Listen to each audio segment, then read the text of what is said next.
সাথে থাকতে হলে কোনো বাহানার প্রয়োজন হয় না, অথচ সাথে না থাকতে চাইলে অজুহাতের শেষ নেই। জামাত ইসলামী সহকারে 11 দলীয় জোটে ইতিমধ্যেই ভাঙনের গুঞ্জন উঠছে।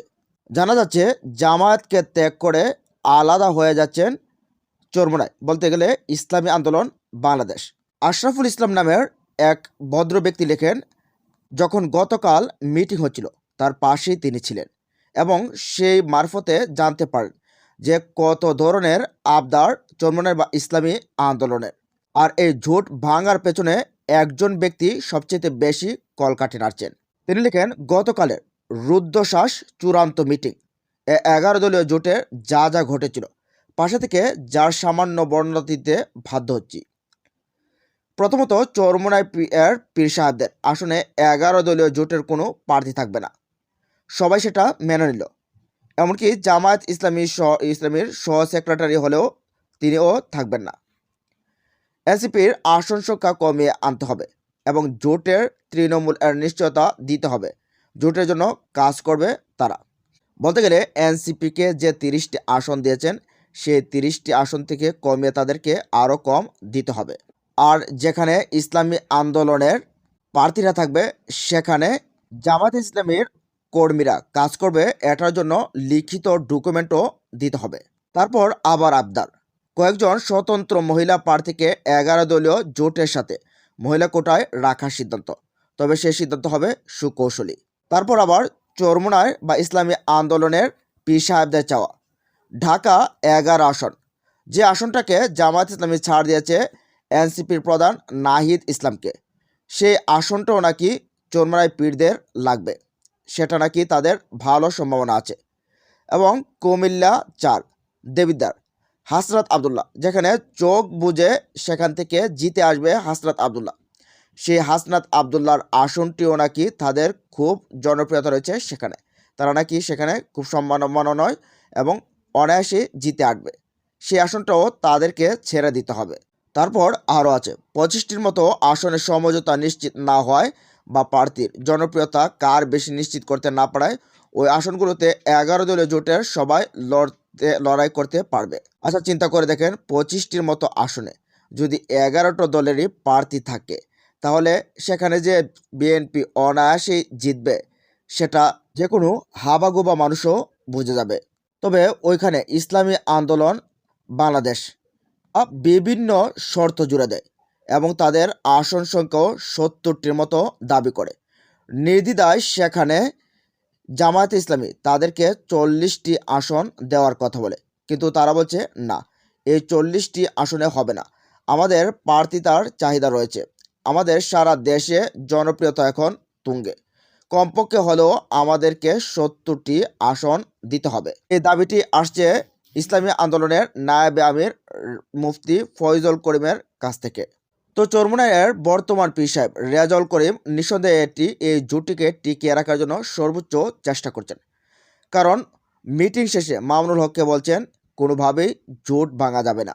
কিন্তু এমন সুন্দর মিটিং শেষ হবার পর রাতে কি এমন ঘটলো?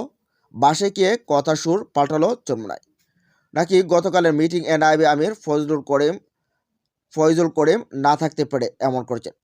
চরমোনাইয়ের তাহলে শুধু নায়েবে আমিরই কি সিদ্ধান্তের অটল থাকবেন, আর তার সিদ্ধান্তে কি দল পরিচালিত হয়?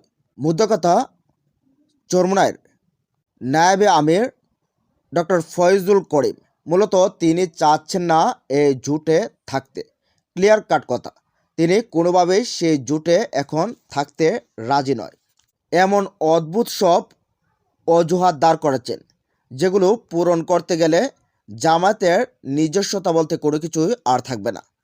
ধরতে গেলে জামাতের সবগুলোই তাদেরকে দিয়ে দিতে হবে। এই জায়গায় একজন কমেন্ট করেন, 3% ভোটের বিপরীতে 45টি আসন ছেড়ে দেওয়া মানে প্রতিপক্ষ দলকে 45টি আসন জিতিয়ে দেওয়া। আমাদের আমিরকে আরও ভাবতে হবে, এত আসন ছেড়ে দেওয়া উচিত হবে না। আমি মনে করি 12 থেকে 15টি আসন ছেড়ে দেওয়া যায়, আর বেশি হলে নিজের পায়ে কোরাল মারা সামিল। হয়তোবা তার সাথে আরও একটু আগুনে ঘি ছিটা দিতে পারে বাংলাদেশ খেলাফত মজলিসের আমির মামুনুল হক। সাম্প্রতিক সময়ে জানা যাচ্ছে যে তিনিও নাকি জোট থেকে বেড়ে যাওয়ার ফোন দিয়ে আসছেন, তবে এই পর্যন্ত তিনি মুখে বলছেন না।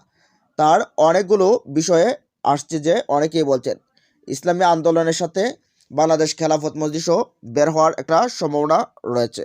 একটা কথা একবার ভেবে দেখুন তো, যখন বিএনপির বিপরীতে এই 11 দলকে দেশের মানুষ খুব করে চাইছে, যখন তারা ভাবছে যে নতুন একটা জোট আসুক, ইসলামপন্থীরা ক্ষমতায় আসুক, সেই মুহূর্তে বিভিন্ন অজুহাত দেখিয়ে সেই জোটটাকে ভেঙে দিতে যাচ্ছেন। আর এর নেপথ্যের কারিগর একজন, তিনি হলেন ডক্টর ফয়জুল করিম। আসলে কি তিনি বিএনপির পারপাস সার্ভ করছেন? তিনি যদি 70টা আসন নেন, তাহলে তারা অনায়াসেই সেখান থেকে 60 থেকে 65 আসন হারবে। মানে বিএনপিকে এই 60-65টি আসন একেবারে যোগ বুঝেই দিয়ে আসা, মানে বিএনপিকে ক্ষমতায় ধাক্কিয়ে ধাক্কিয়ে নিজেরাই দিয়ে দেওয়া চেয়ারে বসার জন্য। এখন অনেকেই সন্দেহ করছেন ডক্টর ফয়জুল হককে নিয়ে, তিনি কি আসলেই দেশের মঙ্গল চান? তিনি কি জোটের জন্য আসলেই কাজ করবেন, নাকি জোটকে ভেঙে কোনো এক স্বার্থের জন্য কাজ করছেন, নাকি গোয়েন্দা সংস্থা এবং এই বিএনপির পাতা ফাঁদে পা দিচ্ছেন? প্রিয় দর্শক, এই যে এতদিনের প্রচেষ্টা, এই প্রচেষ্টাকে নস্যাৎ করার জন্য যে একটা মহল উঠে পড়ে লেগেছে। বলতে গেলে ইসলামী আন্দোলনের ভিতরে দুটা ভাগ হয়েছে। তারা একটা ভাগ চায় যে কোনো মূল্যে হোক এই জোট ভেঙে দিতে হবে। তাদের কারো প্রত্যাশা 100, কারো প্রত্যাশা 120 আসন, কারো আবার প্রত্যাশা 70 আসন। এই আজগবি প্রত্যাশা আসলকে জোটটাকে ভেঙে গড়ে দিতে চায়। তারা আসলে একতাবদ্ধভাবে জামাত ইসলামীকে সহকারে সরকার গঠন করতেই চায় না। তবে অনেকেই বলছেন জামায়াত আমির যে ওয়েলফেয়ার সিস্টেম অনুসরণ করছেন, রাজনীতিতে সেটা খাটে না। দান খয়রাত করা যায়, কিন্তু রাজনীতিতে দান খয়রাত করতে গেলে নিজের পায়ে কুড়াল মারতে হবে। এটা আত্মঘাতী সিদ্ধান্ত ছাড়া আর কোনো কিছুই নয়। রাজনীতিতে এত উদার হওয়া যায় না। রাজনীতি চলে বিভিন্ন স্বার্থের উপর ভিত্তি করে। নিজের গায়ে যদি জামা না থাকে, অন্যের গায়ে জামা দেওয়া যায় না। তো প্রিয় দর্শক, এই যে জোট ভেঙে যাচ্ছে এই বিষয়গুলো নিয়ে আপনাদের মতামত কি জানিয়ে দিন কমেন্ট বক্সে। ভালো থাকুন, সুস্থ থাকুন, আল্লাহ হাফেজ।